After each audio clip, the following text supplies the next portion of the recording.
I woke up that morning with the kind of lightness in my chest I hadn't felt since childhood. The kind that makes the world seem brighter, softer, almost unreal. Sunlight spilled through the sheer curtains of my bedroom, dancing on the walls in pale gold streaks, and for a moment I just lay there, staring at the ceiling, letting the reality of the day sink in. Today, I was marrying Ethan Hayes, the man who had walked into my life 6 years ago with an easy smile and eyes that always seemed to find mine in a crowded room. Today, I was going to become his wife. The house was alive with movement. My mother was fussing over flower arrangements in the living room. My younger sister darted between rooms with a camera in her hand. And somewhere downstairs, I could hear the clink of champagne glasses and the faint hum of soft music. Everything felt like a dream, carefully woven together, the delicate lace of my gown hanging on the closet door, the scent of fresh peonies filling the air, the handwritten vows tucked safely into my purse.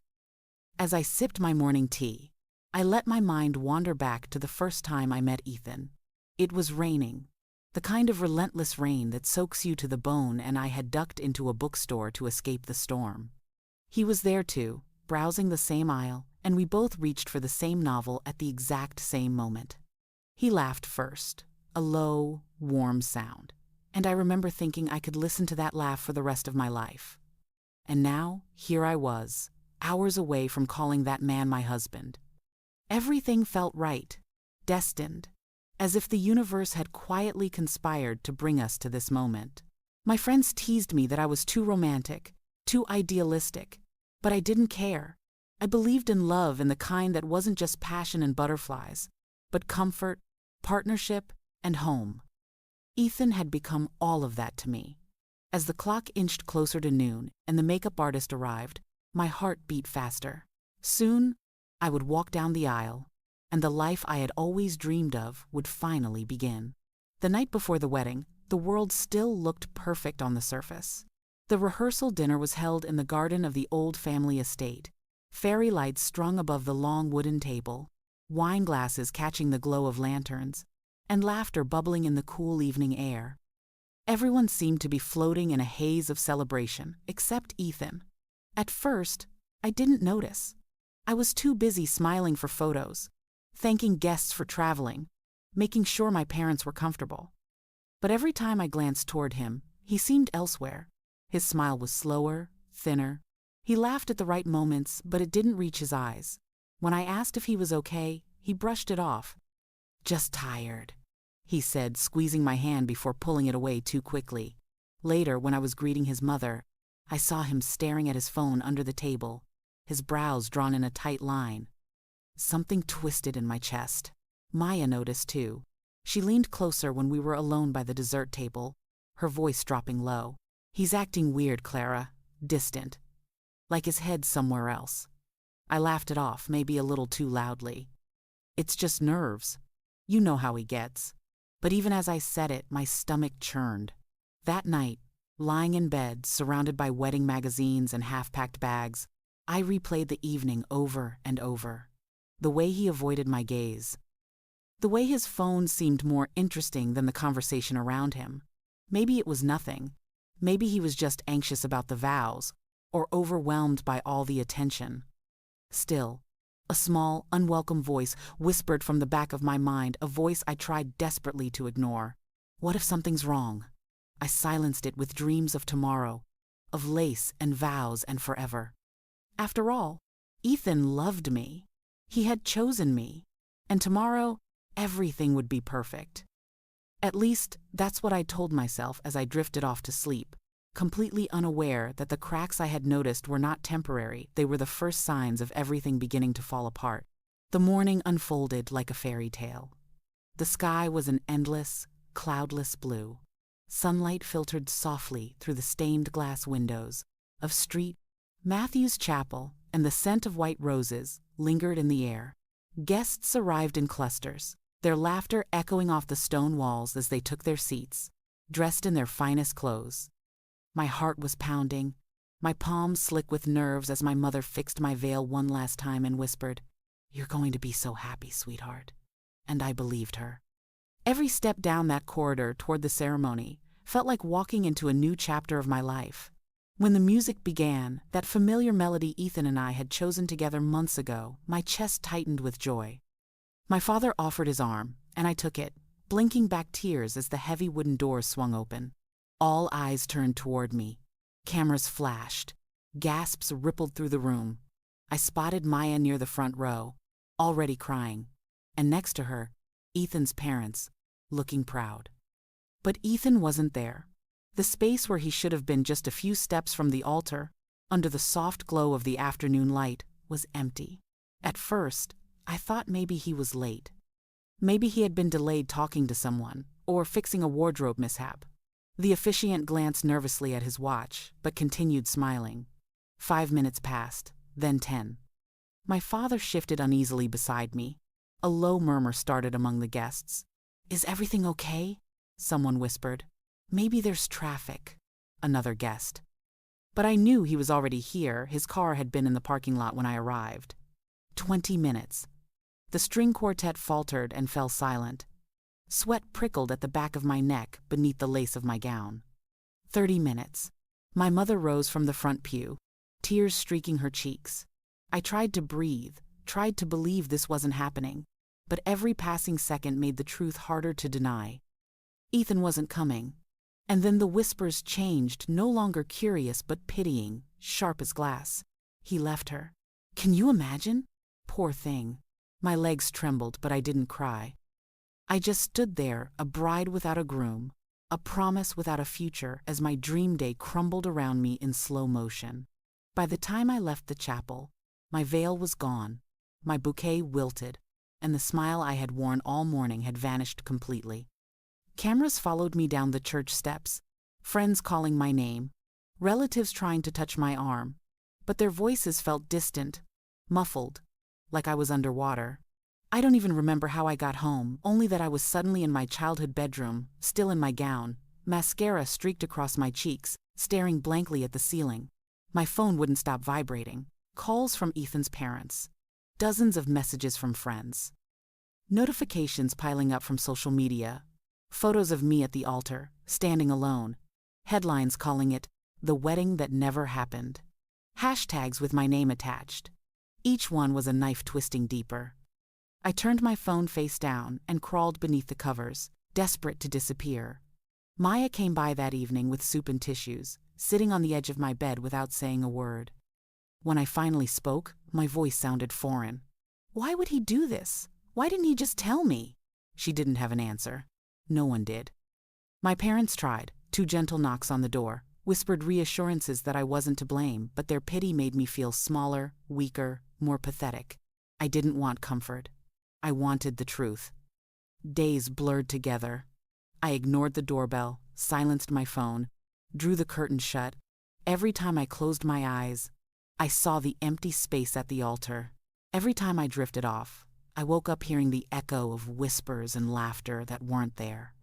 And yet, despite the humiliation, despite the ache in my chest that felt too heavy to carry, a part of me still clung to a single desperate thought. There had to be a reason. Maybe he was hurt. Maybe there was some misunderstanding. Maybe the man I loved wasn't capable of this cruelty. That hope, foolish and fragile, was the only thing that kept me breathing. But deep down, beneath all the denial, another part of me already knew. Something much darker had begun, and this was only the beginning. The first few days after the wedding, that wasn't felt like waking up inside a nightmare I couldn't escape. I kept expecting my phone to ring, expecting Ethan's name to appear on the screen with some explanation that would make it all make sense. But the calls never came. The messages never arrived. It was as if the man I had loved, the man who had promised me forever, had simply evaporated. At first I told myself he needed space. Maybe he was ashamed. Maybe he didn't know how to face me after what he'd done. But as hours turned into days and days stretched into a week, that excuse grew thinner, more fragile, until it snapped entirely. I tried calling him again and again. Each attempt ended the same, straight to voicemail. I sent messages that ranged from desperate to furious, to heartbreakingly polite, but they all vanished into silence. Even his social media had gone dark. His accounts were deleted, our photos together wiped from existence, as though our years together had been erased overnight. His parents were no help either. When I showed up at their door, pale and shaking, his mother just sighed and told me Ethan had gone on a trip to clear his head. A trip. That was all she knew, or all she would say. No location. No timeline. Nothing. Something in me, something raw and angry cracked open then. My grief, which had been heavy and suffocating, began to harden into suspicion. Who just disappears after abandoning someone at the altar? Who vanishes without a word after 6 years of shared dreams and whispered promises? Late at night, lying awake in the dark, I began to replay everything. The little moments I had brushed off his late nights at work, the sudden phone calls he'd step outside to take, the weekends he said he needed time alone. Had they all been signs? I had believed so deeply in the story we were building that I'd never stopped to question if he was writing a different one on the side. And now, with every unanswered call and every ignored message, I was forced to confront a possibility I had once thought impossible. Ethan hadn't just run from our wedding, he had run from me. It was Maya who planted the first seed of doubt, the kind that took root and refused to let go. We were sitting in my kitchen a week after the humiliation, the curtains still drawn, my appetite still gone, when she spoke carefully, as if handling a fragile glass that might shatter in her hands. "Clara, I didn't want to tell you before. I didn't think it was anything. But now," she hesitated. "A few weeks before the wedding, I saw Ethan downtown. He wasn't alone. My heart gave a painful jolt. Who was he with?" "I don't know. A woman. Tall, brunette. They were walking close. It looked intimate." The words echoed in my skull like a bell I couldn't silence. "Are you sure?" I whispered. "Maybe it was a colleague. A friend." Maya looked at me gently, pity softening her features. "Maybe, but I've never seen him look at you the way he looked at her." I wanted to dismiss it. I tried to dismiss it. But once spoken, the thought refused to die. It slithered into my mind and began stitching together pieces I had ignored. The late-night texts he wouldn't explain. The business trips that suddenly popped up. The nights he came home smelling faintly of a perfume I didn't own. Even the distance at the rehearsal dinner, it all began to form a shape I didn't want to recognize. Betrayal. I spent hours combing through old messages, scrolling through photos, rereading conversations with new eyes. There were inconsistencies I had never noticed before, dates that didn't line up, excuses that contradicted each other, little lies buried in casual words. And the more I uncovered, the more a sickening truth pressed against my chest. Ethan's disappearance wasn't about shame or confusion. It wasn't even about me. He had been building a life with someone else long before he left me standing alone in that church. I had been a chapter he was already preparing to close, and now I was starting to see just how deep his deception truly ran. Sleep had become a stranger to me. Nights bled into mornings, hours into days, and still my mind refused to rest. I replayed every moment of the last 6 years. Every smile, every whispered promise, every time Ethan had told me I was his forever. Each memory cut deeper than the last. One night, unable to bear the suffocating silence of my apartment, I found myself walking. The streets were empty and cold, the moon heavy and full above me, but I barely noticed. My feet moved on their own, and before I knew it, I was standing in front of the small white house with the blue shutters, our house. The one we had chosen together, signed the papers for, planned our future in. It was supposed to be the home where we'd build a family, where laughter would echo through the halls and love would live in every corner. Now, it belonged to someone else's story. The windows were lit, warm and golden against the night. I told myself I'd look once and leave, but I didn't. I stood there on the other side of the fence, hidden in the shadows, watching. At first there was silence, the kind that made my chest ache. Then, faintly, I heard it. Laughter. Not just any laughter. Ethan's. Deep and familiar. The sound that had once made me feel safe.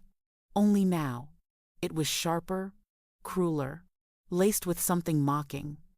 And then, a second laugh joined his higher, breathier, intimate, a woman's. I felt the world tilt beneath me. The laughter grew louder, followed by a sound that made my stomach twist, a soft moan, a gasp, And then Ethan's voice, low and affectionate, murmuring words I couldn't make out but didn't need to. My heart stopped. They were inside our house, on the furniture we'd picked out together, laughing at me, at everything I had believed in. It felt deliberate, as if they knew I might be listening.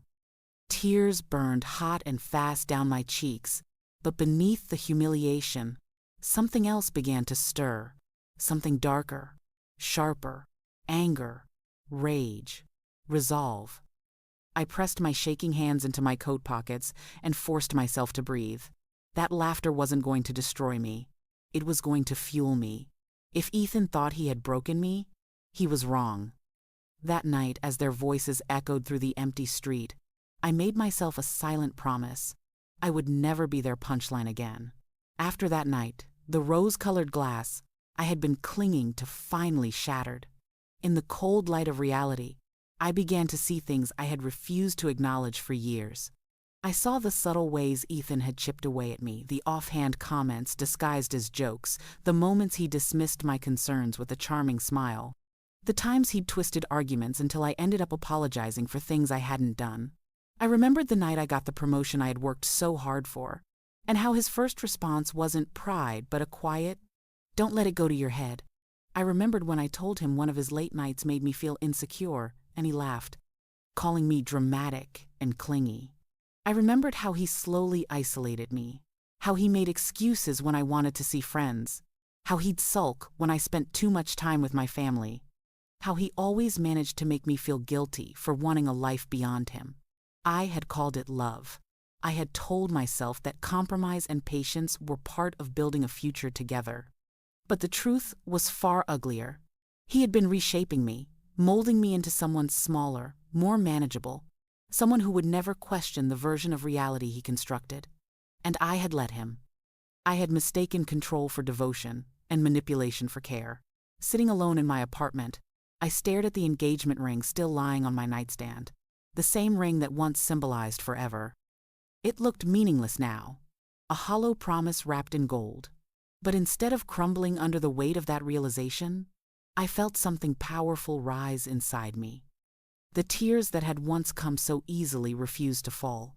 The ache in my chest hardened into something unyielding. I wasn't going to spend another second mourning the man who had treated my love like a convenience. He had stolen my wedding, my dignity, my peace, but he would not steal the rest of my life. The woman who had stood trembling at the altar was gone. In her place was someone sharper, stronger, and no longer afraid to burn the world he had built on lies. Once the haze of heartbreak lifted and the anger settled into something colder and more deliberate, I knew I couldn't just sit in the wreckage Ethan had left behind. I needed answers, not the ones he'd refused to give me, but the kind that hid in paper trails and digital footprints. It started small.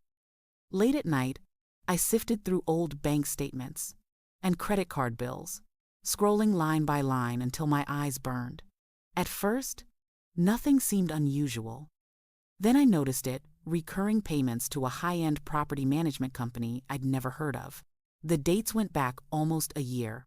Rent, utilities, a security deposit. My pulse raced as I traced the address, a luxury apartment building on the other side of the city. My hands trembled as I clicked through public records, but there it was, a lease signed under Ethan's name. He had been maintaining a second home, one I had never known about, while telling me he was working late or traveling for business. I stared at the screen, my stomach hollow. How many nights had he spent there with her while I waited for him? Clueless and faithful. The deeper I dug, the uglier it got. A few discreet messages to a mutual acquaintance at his company revealed more. There was a woman, Vanessa Carter. The name hit me like a slap. I knew her. Ethan had mentioned her dozens of times, always with disdain. "She's insufferable," he'd say, always trying to undermine me. But according to my source, they had been inseparable for months, arriving at work together, leaving together, attending industry events side by side. Photos began surfacing too. Grainy shots of them laughing over dinner, his arm around her waist in a dimly lit bar.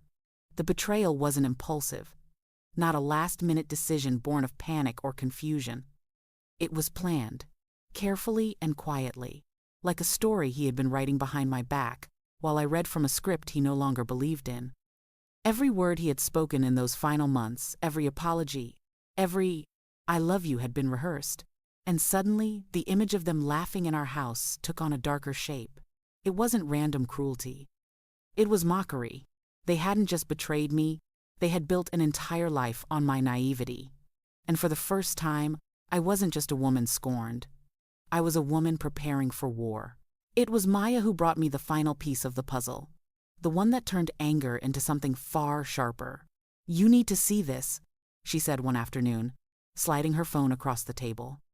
On the screen was a photo Ethan and Vanessa on a beach somewhere, champagne glasses in hand, the ocean glittering behind them. The caption was simple: "New beginnings, door number engaged." The date on the post made my stomach lurch. It was 3 days after what should have been our wedding.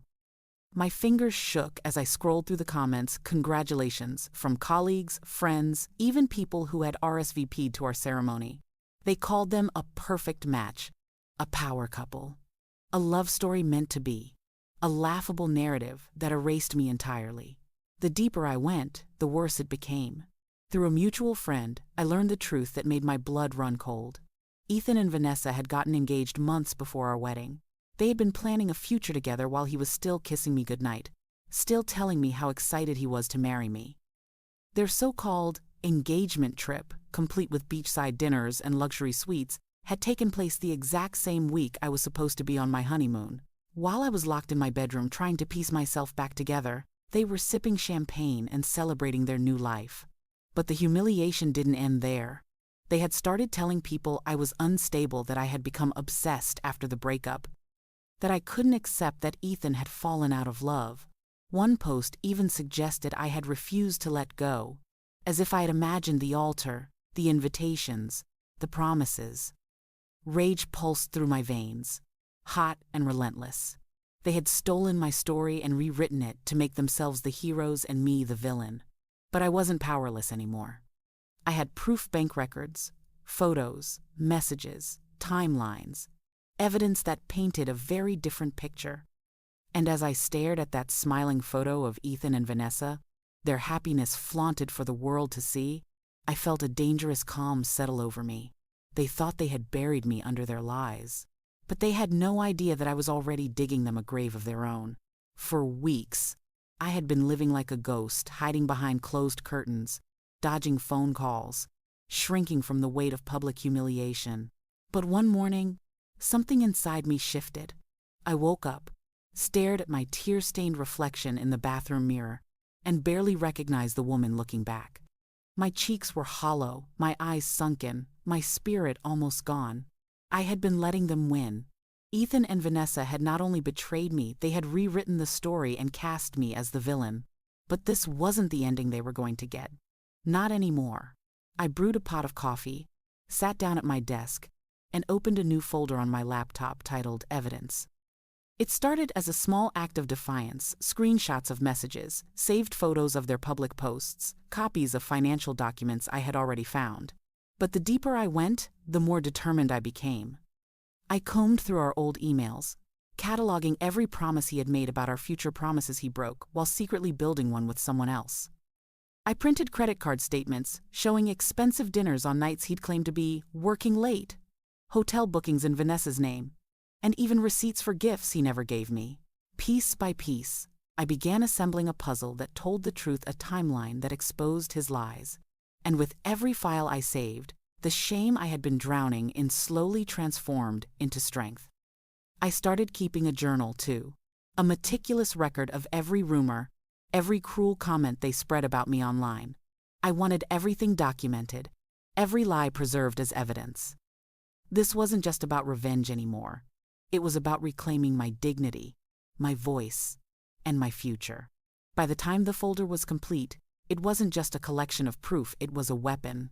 A part of me trembled at the thought of confronting him, but a larger part burned with anticipation. I had spent too long letting Ethan control the narrative. It was time to flip the script. And as I stared at the mountain of evidence on my desk, I knew exactly what I was going to do. He had built his life on lies. I was going to burn that foundation to the ground, brick by brick, truth by truth. The first step was calling a lawyer. Maya came with me to the consultation, holding my hand as we rode the elevator up to a sleek office in the city center. I felt small, nervous, but also fiercely determined. I laid everything on the table: the canceled wedding, the secret apartment, the financial records, the defamatory posts. My attorney, a sharp-eyed woman named Meredith, listened without interruption, her expression unreadable. When I finished, she nodded slowly. "You have more leverage here than you think." It turned out Ethan had made several strategic errors. Over the course of our engagement, he had placed investments under both of our names: real estate, a small tech startup, even a joint savings account with a sizable balance. All of it was legally tied to me. And because he had broken multiple contractual promises, including co-signed agreements and shared expenses, Meredith explained that I had every right to freeze those assets while the legal situation was resolved. "We'll start there," she said calmly, "and then we'll deal with the defamation." Her words felt like oxygen. Within a week, my lawyer had initiated proceedings to freeze the joint accounts and halt any transfers without my consent. Ethan's lawyer reached out almost immediately, demanding explanations, but Meredith was prepared. "Tell your client he should have read the fine print," she said coolly before hanging up. Next came the defamation suit. Every screenshot of their lies, every post painting me as obsessive or unstable became evidence. The public smearing that had once left me humiliated was now a legal liability that could cost them dearly.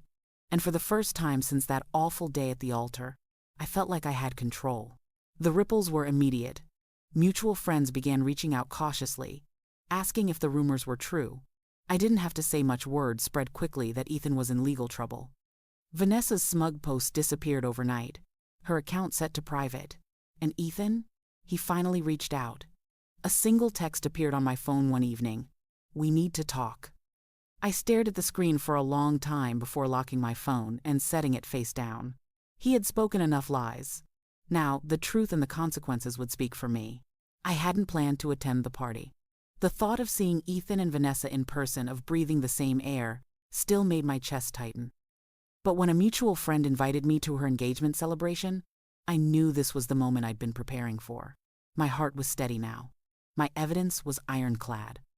And for the first time since my world had shattered, I felt ready to look him in the eye without flinching. The venue was a glass-walled rooftop, glowing with golden lights and soft music.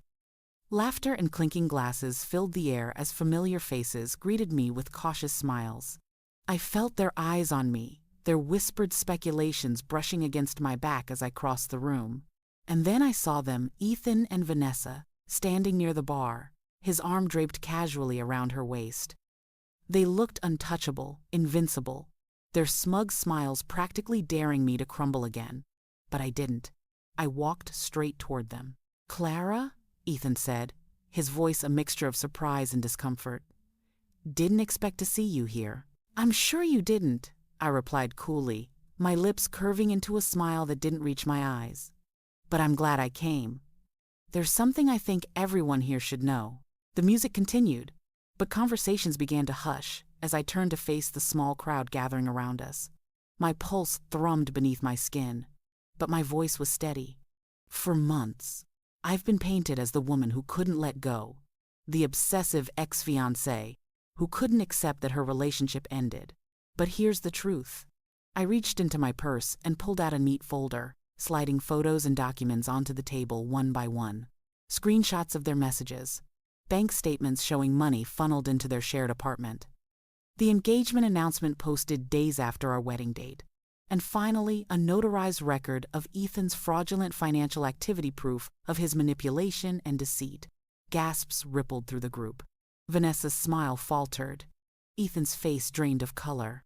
"You lied to me. You lied to everyone here," I continued, my voice no longer trembling. "You cheated, you defrauded, and you spread lies about me to protect yourselves. And now the truth is right here for everyone to see." For a long, delicious moment, no one spoke. Then whispers began, harsh, judgmental, relentless. The smug confidence that had once radiated from Ethan and Vanessa melted into stunned silence. And as I turned to leave, my hands no longer shook. For the first time, it wasn't me who felt small. It was them. The fallout was swift and merciless. Within days, Ethan's carefully constructed image began to crumble. The legal freeze on his assets tightened, and word of his financial misconduct spread through the firm where he worked. By the end of the month, he was asked to resign, though everyone knew he had been fired. His reputation, once spotless and respected, was now synonymous with betrayal and deceit. And Vanessa, the woman he had thrown his future away for, she disappeared almost as quickly as she had entered the picture. Friends told me she'd packed up and left the apartment they'd shared, furious that Ethan's finances had been tied up in legal battles and that the life he'd promised her was dissolving before it began. I should have felt triumphant, and in a way, I did. But more than that, I felt free. The weight that had pressed on my chest for months was gone, replaced by a quiet, steady strength I hadn't known I was capable of. I used the settlement money from our legal disputes to start something I'd dreamed of long before Ethan entered my life, a small interior design business. It began with just me and a laptop at my kitchen table, but within months, I had clients, projects, and a growing reputation of my own, one built not on someone else's name, but on my talent and resilience. And as my life blossomed, I began to speak. Invitations came from podcasts, women's groups, even a local news station, all wanting to hear my story. I told it honestly, about the betrayal, the humiliation, the slow rebuilding of a life that had been torn apart. I spoke not from a place of bitterness, but from one of strength. Because if there was one thing I had learned, it was that surviving betrayal wasn't about revenge, it was about refusing to let someone else's cruelty define you. Sometimes, I still heard whispers about Ethan, about failed business ventures, and half-hearted attempts to rebuild his career. But I no longer cared. He was a chapter I had closed, a cautionary tale rather than a wound. And as I stood in my new office one bright morning, sunlight pouring through the windows, I smiled to myself. The woman he had left behind no longer existed. In her place stood someone stronger, someone who had built a life on her own terms. And that, I realized, was the sweetest revenge of all. The night was quiet, the kind of stillness that settles over a city just before midnight, when even the wind seems to hold its breath. I stood barefoot on the balcony of my new apartment, the cool tiles grounding me as I stared up at the moon. It hung there, bright and unblinking, bathing the rooftops and empty streets in silver light. The same moon I had once stood beneath months ago, heartbroken and trembling, listening to the cruel laughter that had shattered everything I believed in. Only this time, there was no laughter. No mocking voices spilling out from a house that wasn't mine anymore. No ache clawing at my chest. Just silence, pure, peaceful silence. So much had changed. The woman who once wandered aimlessly through the night, suffocating under betrayal and humiliation, felt like a distant memory now. In her place stood someone entirely different. Stronger, wiser, whole. I traced the rim of the coffee mug in my hands and thought about how far I'd come. The legal battles were behind me. The business I had built from the ground up was thriving, with clients booking months in advance. My story, once whispered about in pity, had become a beacon for others. Women wrote to me, strangers who had found courage in my words, telling me that my journey had helped them leave toxic relationships or stand up for themselves. It wasn't the life I had planned, but it was one I had chosen, and that made all the difference. Sometimes, memories of Ethan still surfaced, faint and distant, like echoes from another lifetime, but they no longer had power over me. The thought of him didn't make my chest tighten or my hands shake. He was simply someone I used to know, a chapter that had ended exactly where it was meant to. And Vanessa? I hadn't heard her name in months. Whatever story they had tried to build had crumbled under the weight of their lies. I tilted my head back and closed my eyes, breathing in the crisp night air. The moonlight felt different now, no longer a witness to my pain, but a companion to my peace. I had walked through fire and come out stronger. I had rebuilt myself from the ashes of betrayal. And now, standing under that silent sky, I realized I wasn't just free from Ethan. I was free from the version of myself that had once needed his love to feel whole. The clock struck midnight, and I smiled softly to myself. Midnight used to be the hour of my heartbreak. Now, it was the hour of my rebirth. And for the first time in a long time, the future didn't scare me, it thrilled me. It was mine, all of it, and I was finally ready to live it. This story was intense, but this story on the right-hand side is even more insane.